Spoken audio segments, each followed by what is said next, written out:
Sa bawat ahensya ng pamahalaan, paiigtingin ninyo lalo ang inyong pagsusumikap nang sa gayon ay higit natin mapaghandaan ang mga posibleng epekto ng pagbabago ng klima.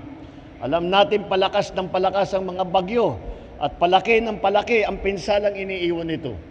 Kaya naman, ipinapatupad na natin ang mga makabagong disenyo para sa ating mga kalsada, para sa ating mga tulay. Sa DPWH, DOTR, DTI at iba pang ahensya ng pamahalaan, tiyakin ninyong dekalidad, ligtas at matibay ang mga materyales na gagamitin sa pagpapatayo ng mga infrastruktura natin. Sa gayon, magtatagal at maaasahan ito anuman ang panahon. Inatasan ko rin ang DPWH na bisitahin muli ang Bicol River Basin Development Program. Natapos na natin ang master plan at feasibility study noong Hulyo. Sa kasalukuyan, isinasagawa na natin ang tinatawag na detailed engineering design.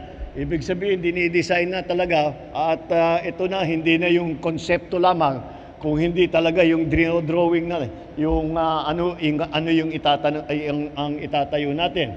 At inaasahan natin na itong proyekto nito ay masisimulan sa susunod na taon, sa umpisa pa lang, pagkadating ng bagong taon ng 2025, first quarter ng 2025, mararamdaman na po natin na may nagsisimula na para hindi na tayo naghahabol dahil nababaha ang Bicol River Basin at lagi natin wala tayong magawa kundi mag-antay bago mawala yung tubig.